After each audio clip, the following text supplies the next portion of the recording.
नमस्कार, स्वागत है आप सभी का। तो 4:30 बजने वाले हैं और वक्त हो गया उत्तराखंड की खबरों का। आपके साथ में हूं प्रीति बिष्ट। सबसे पहले खबर देहरादून से है, कोरोना से जुड़ी खबर है। अब राजभवन तक भी कोरोना पहुंच गया है। राजभवन सचिवालय में एक अधिकारी में कोरोना की पुष्टि हुई है और अधिकारी को फिलहाल इस वक्त दून अस्पताल में भर्ती करा दिया गया है। तो फिलहाल मामला सामने आने के बाद सोमवार तक राजभवन सचिवालय को बंद कर दिया गया है, यानी कि अब यहां पर सैनिटाइजेशन का काम होगा। सूत्रों के मुताबिक पिछले 5 दिन से हालांकि अधिकारी छुट्टी पर थे, लेकिन फिर भी उससे पहले वो आए हैं और यहां कई लोगों के संपर्क में भी हैं। तो अब ऐसे लोगों को भी देखा जा रहा है जो उनके संपर्क में आए थे। तो फिलहाल सैनिटाइजेशन का काम वहां पर चल रहा है और अधिकारी को अस्पताल में भर्ती करा दिया गया है।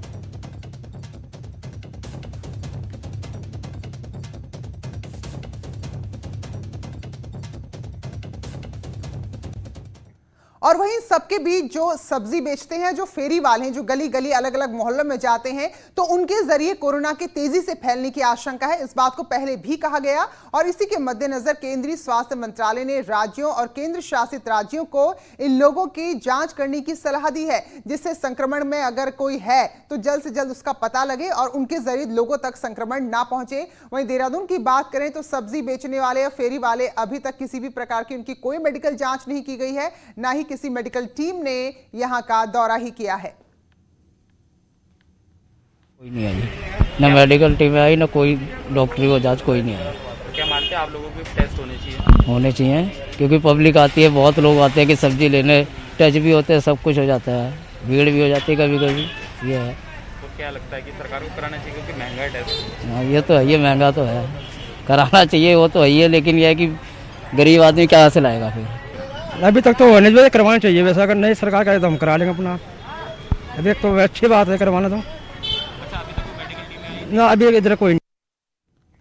और कोरोना के मामले लगातार बढ़ रहे हैं और कल जो आंकड़े आए थे उसने पिछला सारा रिकॉर्ड तोड़ दिया। तो ऐसे में सरकार सख्त हुई, लेकिन देहरादून की सड़कों पर आप जरा देखें कि कितना सख्ती का असर दिखाई दिया। कोई तो बगैर मास्क के बड़े ही आराम से घूम रहे थे, जबकि किसी ने मास्क गले में लटकाया हुआ था। हालांकि ये साफ कह दिया गया है, जो पहली बार बगैर मास्क के मिलेगा तो 200 का चालान होगा और दोबारा मिलेगा तो फिर 500 का चालान होगा। लेकिन सबसे बड़ी बात यह भी है कि चालान काटेगा कौन? ये सवाल इसलिए है क्योंकि कई जगह पुलिस भी बगैर मास्क के ही नजर आई है। तो जब सुबह न्यूज़ 18 की टीम ने देहरादून की सड़कों का, कई इलाकों का जायजा लिया, तो आम लोगों के साथ साथ पुलिसकर्मी भी बगैर मास्क के ही नजर आए हैं। मास्क भी मेरे सर अभी नहीं डाला, तो ये दर्द हुआ था थोड़ा, तभी खजे में निकाल दिया मैंने। ज़्यादा नहीं पहन सकते सर इसमें, ये पड़ा जेब में, पड़ा जेब में। तो मतलब पहले ही बोल देते कपड़े पहले कर ली, मास्क बाद में बताया मुझे। अरे वो फोन पे बात कर रहा था, फोन पे बात कर रहा था इस वजह से। तो मास्क पहनते हुए फोन पे बात नहीं होती? नहीं वैसा भी नहीं, मास्क पहनते सर ये लगा रखा ना। पैसेंजर पे बैठा हुए हो बिना मास्क के? गलती होगी सर, मैं बात कर रहा था इस वजह से। मैं अभी नाश्ता किया हम। आपने खुद नहीं पहना हुआ तो लोगों को क्या बताएंगे आप? अरे नहीं, अभी तो हम पब्लिक के बीच में अभी नहीं है भाई जी। चौराहे पे तो खड़े हो, डिस्टेंस के साथ खड़े हो भाई जी। सर अभी नाश्ता किया, हाथ अभी डिश पर डाले बाहर, अभी थोड़ा खुला उला गया, घर से नाश्ता लेकर आते हैं। आप मास्क बता सकते हैं कहीं जेब में है कहीं? सर मास्क गिरा मेरा ये पास में, ठीक है सर। आप चौराहे पे खड़े हैं तो आपको तो कम से कम पहनना चाहिए, नहीं तो लोग कैसे पालन करेंगे? नहीं सर आप देख लो, हम तो 24 घंटे दूसरे को बताते हैं मास्क पहनने के लिए। अभी नाश्ता किया, हाथ धुले, खुला गया और यही गया सर। आपने मास्क नहीं पहना हुआ? सर मैं फ़ोन पे बात कर रहा था और मैं पानी पी रहा था। अभी मास्क को लेके कुछ नियम आए हैं शायद, कुछ जानकारी है? हाँ जानकारी है, बिल्कुल 200 रुपये जुर्माना है। दूसरी बात ये, जैसे आप इस चौराहे पे तैनात हैं, कोई बिना मास्क के आता है तो क्या आप लोगों को परमिशन है चालान काटने की? या चालान की परमिशन मुझे नहीं है, मेरे पास चालान बुक नहीं है इसकी। जो थाने की चीता आती है, कोई दरोगा आते हैं, उनके वो करते हैं इसमें। मतलब इसको कोई कांस्टेबल वगैरह नहीं काट सकते चालान? ऐसा जिनको थाने के जो चीता मोबाइल है वो काट सकते हैं, उसमें कांस्टेबल ही होते हैं, वो काट सकते हैं, बाकी हमारे पास नहीं है। बिना मास्क के जो भी आएगा उसका चालान काटने के भाई उसको पनिशमेंट किया जाए कि मास्क पहने। जैसे आप चौराहे पे खड़े हैं, आपको ये अधिकार है? सर राइट तो ये चौकी वालों का, क्योंकि हमारी तो सिर्फ ड्यूटी है, हमने तो सिर्फ ये देखना है लोग फॉलो कर रहे हैं या नहीं कर रहे हैं। तो ये अंतर होता है, आदेश आता है लेकिन धरातल आते आते वो आदेश कहीं गुम हो जाता है, जो देहरादून की सड़कों पर देखने को मिला। ऐसा ही हाल खटीमा का भी है। यहां बढ़ते मामले को देखते हुए लॉकडाउन भले ही किया है, लेकिन आप देखिए जरा, लोग लापरवाह नजर आ रहे हैं। हालांकि यहां पर जो भी ट्रैफिक पुलिस है या जो भी पुलिसकर्मी है वो जरूर लोगों का चालान कर रहे हैं, उन पर पेनल्टी लगा रहे हैं, लेकिन खुद लोगों को अपनी जिम्मेदारी लेनी होगी। आप लोगों के सामने इतने मामले सामने आ रहे हैं, लेकिन फिर भी ऐसा लग रहा है मानो अब कोरोना का डर किसी को रहा ही नहीं।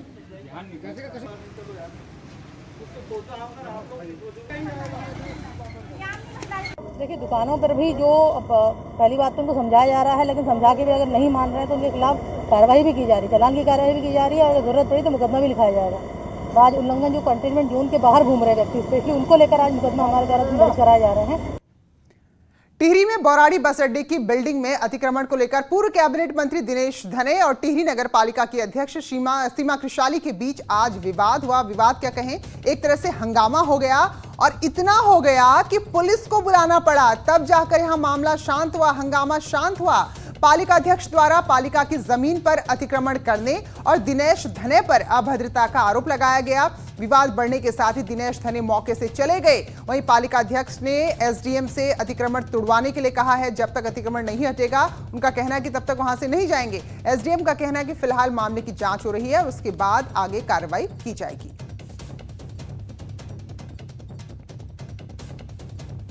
हम यहाँ पे आए, यहाँ पे काम चला, तो पहले मैंने काम रुकवाया और उनको बुलाया जिनका ये अंदर आवंटन है, तो वो आए।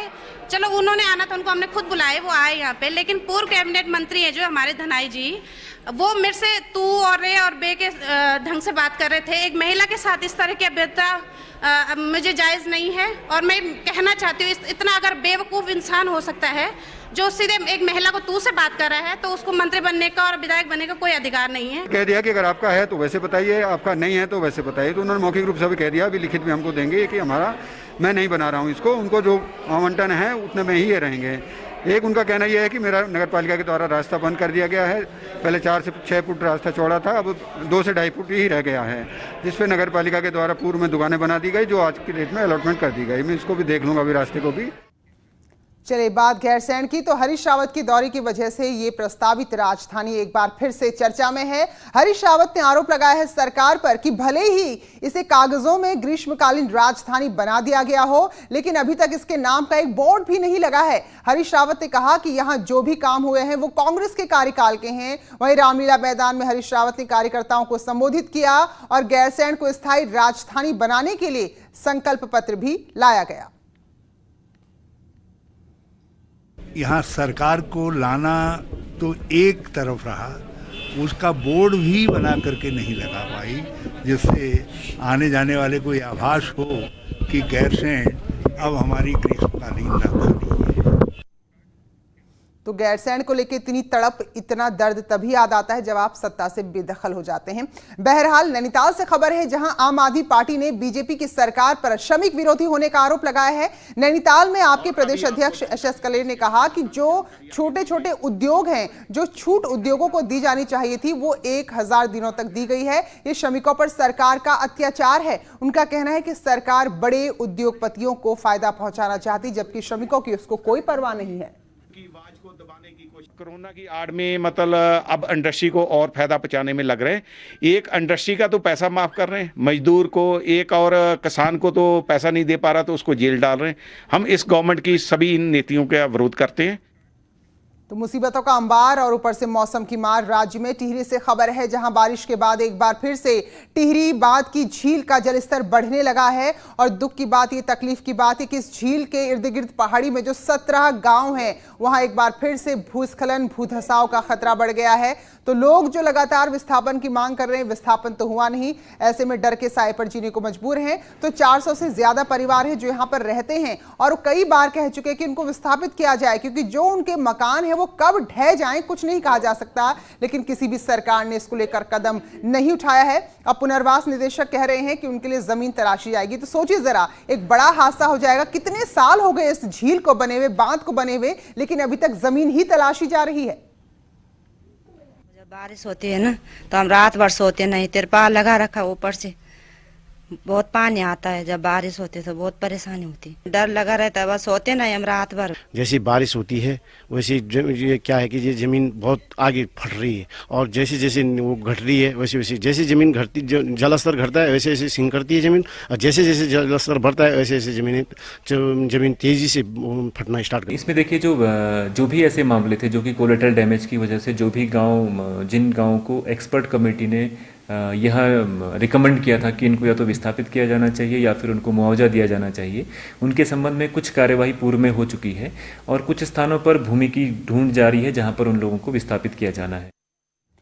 उधर ऋषिकेश के बुल्लावाला में भारी बारिश की वजह से बरसाती नाले उफान पर हैं और अब ये पानी लोगों के घरों में घुस गया है, जिससे ग्रामीण खासे परेशान हैं, काफी नुकसान उनका हो गया है। तो ये ऋषिकेश के बुल्ला नाला की तस्वीरें देखिए जरा, जिसका पानी बढ़ा हुआ है और अभी लोगों के घरों को नुकसान पहुंचा रहा है।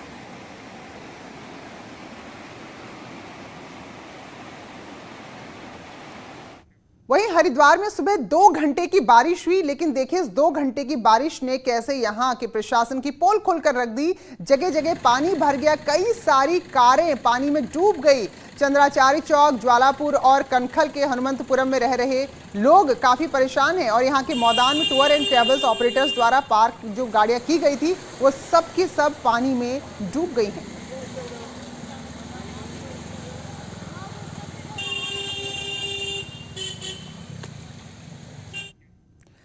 आपने पहाड़ों में लोगों को लकड़ी के पुल बनाते हुए या बल्लियों के सहारे पार करते देखा है, लेकिन आज आपको मैदानी इलाके की ऐसी तस्वीर दिखा रहे हैं जो सैकड़ों लोगों की लाइफलाइन है। और ये मजदूर पार्टी है, कोई इतनी बड़ी बिजनेसमैन नहीं रहते यहाँ पर। और लकड़ी का पुल बनाकर कम से कम आपके भी खर्च 40-50 हज़ार रुपये का आया, अपने पास से बनाते हैं। न कोई चेयरमैन सहायता देता है, न कोई विधायक सहायता देता है। इन पगडंडी पर चलना सबसे ज्यादा खतरनाक बुजुर्गों और बच्चों के लिए साबित हो सकता है। वहीं प्रशासन को इसकी भनक तक नहीं है और स्थानीय विधायक इसका सारा ठीकरा नगर पालिका और सरकार पर फोड़ रहे हैं। में लाया गया तो इसकी जो है जांच कराई जाएगी और मेरे द्वारा ये को निर्देशित किया जाएगा कि प्रकरण में जो है जांच कर इसमें त्वरित कार्रवाई करें। ये बहुत दुर्भाग्य है क्योंकि हमारे चेयरमैन नगर पालिका उनको भी यहाँ देखना चाहिए और प्रशासन को भी देखना चाहिए। हम कंट्रोल नहीं कर पा रही तो सड़कों और इसके तरफ ध्यान क्या देगी। इनके निकलने का एक रास्ता जरूर होना चाहिए, ये मेरी प्रयास है। जसपुर के इन 2 वार्डों में हालत नरक के समान है। ऐसे में अधिकारियों और जनप्रतिनिधियों का समस्या से मुंह मोड़ना लोगों के लिए मुसीबत बढ़ा रहा है।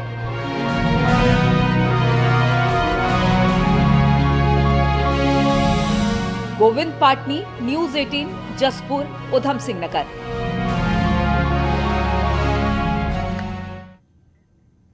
तो इलाका पहाड़ी हो या मैदानी, प्रशासनिक रवैया हर जगह एक सा। पिथौरागढ़ से खबर है जहां एनएसयूआई के कार्यकर्ता के पिता की मौत की जांच की मांग तेज हो गई है। धारचूला से विधायक हरीश धामी की मौजूदगी में एनएसयूआई के कार्यकर्ता एडीएम से मिले। इस दौरान कहा कि शमशेर सिंह राठौर की 14 फरवरी को पोखरी गांव में शादी के दौरान हत्या हो गई थी, लेकिन नामजद शिकायत करने के बावजूद पुलिस ने अब तक दोषियों को गिरफ्तार नहीं किया है। मेरी पापा की 14 फरवरी को हत्या हुई, अभी तक उसमें कोई जांच नहीं हो पा रही। मैं 6 महीने से दर दर की ठोकरें खा रहा हूँ और जिस चीज़ में जांच होनी है वो चीज़ में जांच तो हो नहीं रही है और पापा को एक्सीडेंटल दिखाने की पूरी कोशिश की जा रही है। इसमें राजनीतिक दबाव भी हो रहा है, पता नहीं क्या क्या हो रहा है। पहले पटवारी में था और उसके बाद बड़ी मुश्किल से पुलिस में करवाया। यूनिवर्सिटीज कॉलेजेस में फाइनल ईयर के छात्रों के एग्जाम का विरोध लगातार बढ़ रहा है। छात्र कह रहे हैं कि कोरोना के मामले एक तरफ बढ़ रहे हैं, ऐसे में हालात नहीं है कि परीक्षाएं कराई जाएं। तो वहीं दून के डीएवी पीजी कॉलेज के प्रबंधन का कहना है कि परीक्षा की तैयारी पूरी है। एग्जाम्स का विरोध इसलिए हो रहा है क्योंकि यहाँ पे कोविड-19 की संख्या बढ़ती जा रही है, तो अगर इस एग्ज़ाम वगैरह में बच्चे आने लगे तो इसकी संख्या और बढ़ेगी। हम तैयार हैं, उसके लिए भी सोशल डिस्टेंसिंग के साथ हमने हिदायत करी है कंट्रोल रूम को। कंट्रोल रूम में डॉक्टर डी.के. त्यागी ने मुझे एश्योर किया है कि हम खरे उतरेंगे आपके उस पर और हम अपनी तरफ से पूरे मीन्स कर रहे हैं। हमने यूनिवर्सिटी से एक्सपेक्ट किया। राज्य में आयुर्वेदिक के छात्र लगातार निजी कॉलेजेस द्वारा ली जा रही फीस का विरोध कर रहे हैं। 3 साल से इनका संघर्ष जारी है। आयुर्वेद स्टूडेंट्स ने हाईकोर्ट द्वारा दिए गए स्टूडेंट की फीस वापसी के फैसले पर अभी तक अमल नहीं किए जाने का कॉलेज पर आरोप लगाया है। उनका कहना है कि अब भी छात्रों को बढ़ी हुई फीस वापस नहीं मिली है। तो उनका कहना है कि अगर नहीं उनकी सुनी गई तो फिर उनको आगे बड़ा आंदोलन करना होगा। साथ ही उनका कहना है कि शुल्क विनियामक समिति के चार्टर्ड अकाउंटेंट की नियुक्ति में भी धांधली हो रही है। जो 14 अक्टूबर 2015 को एक सरकारी आदेश पारित करके जो प्राइवेट आयुर्वेदिक कॉलेज है उनका शुल्क 80,000 से बढ़ा के 2,15,000 कर दिया गया, उसको माननीय न्यायालय की एकल पीठ, खंडपीठ और अब सुप्रीम कोर्ट से फाइल वापस लेने के बाद डिसमिस एज विड्रॉन कर दिया गया है और वो आप हार चुके हैं। उसके बाद भी गुंडागर्दी इन कॉलेजेस की जो प्राइवेट आयुर्वेदिक कॉलेज हैं इनकी पूरी गुंडागर्दी व्याप्त है। साथ में अभी भी छात्रों से 2.5 लाख के हिसाब से फीस की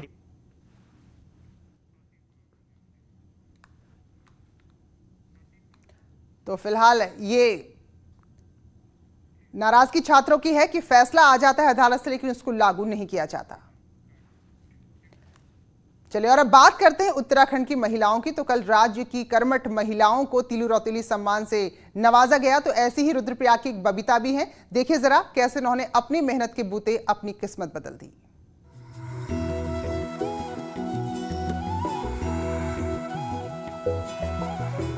सीएम ने कई महिलाओं को तीलू रौतेली पुरस्कार से सम्मानित किया और उन्हीं में से एक है रुद्रप्रयाग की रहने वाली बबीता भी। बबीता ने छोटी सी उम्र में कृषि और सब्जी उत्पादन से अपनी तकदीर बदल डाली। रुद्रप्रयाग जिले के सौंड उमरेला गांव की 23 वर्षीय बबीता रावत एक गरीब परिवार से ताल्लुक रखती हैं। विषम परिस्थितियों के बावजूद बबीता ने कृषि और सब्जी उत्पादन से स्वरोजगार किया और कई लोगों को प्रेरित कर रही हैं।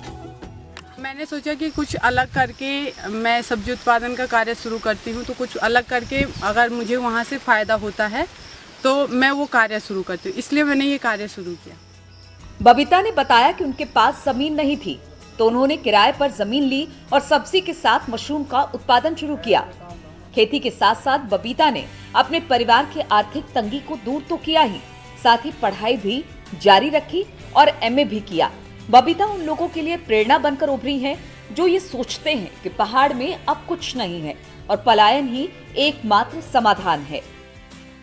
लोग ये कह के पलायन कर रहे हैं यहाँ से कि खेतीबाड़ी में कुछ नहीं हो रहा है, वो लोग यहाँ पे आके देखें या फिर जिले में जो लोग कार्य कर रहे हैं उनको देखें कि हमारे खेतों, हमारी जो पहाड़ी खेती है बहुत उपजाऊ है। अगर वो लोग भी इस तरह का कार्य शुरू करते हैं तो छोटे छोटे रोजगार जोड़ के वो एक बड़ा रोजगार यहाँ पे स्थापित कर सकते हैं। विपरीत परिस्थितियों में लगन, कड़ी मेहनत और मजबूत इच्छा शक्ति से आज न केवल वो घर में सम्मानजनक रोजगार कर रही हैं, बल्कि उन लोगों के लिए प्रेरणा भी बनी हुई हैं। न्यूज़ 18 के लिए रुद्रप्रयाग से शैलेंद्र रावत। राज्य में बहुउद्देशीय सहकारी समितियों और उनसे जुड़े लाखों किसानों के लिए अच्छी खबर है। प्रधानमंत्री ने रविवार को एग्रीकल्चर इंफ्रास्ट्रक्चर फंड स्कीम का शुभारंभ किया। राज्य के सहकारिता मंत्री धन सिंह रावत और नाबार्ड के सीजीएम सुनील चावला ने भी वेबिनार के जरिए कार्यक्रम में हिस्सा लिया। स्कीम के तहत कोऑपरेटिव सोसाइटीज को नाबार्ड डिस्ट्रिक्ट कोऑपरेटिव बैंकों के माध्यम से 3% ब्याज पर 2 करोड़ तक का लोन देगा। माना जा रहा है कि इससे कोऑपरेटिव सोसाइटियां अलग अलग क्षेत्रों से रोजगार का सृजन करेंगी और किसानों की आर्थिक स्थिति मजबूत होगी। तो राज्य में 670 बहुउद्देशीय समितियां हैं। फर्स्ट फेज में 100 समितियों के लिए 18 करोड़ के लोन को हाथों हाथ सैद्धांतिक मंजूरी मिल भी गई है। देश की बहुत देश से साधन सहकारी समितियां हैं, उनको मल्टीपर्पज काम करने के लिए पर सोसाइटी वो जो भी अपनी डीपीआर बनाएगी लगभग नाबार्ड के द्वारा 2 करोड़ रुपए मिनिमम उनको दिया जाएगा। और फिलहाल एक ब्रेक का वक्त हो चला है, लौटते हैं जल्दी।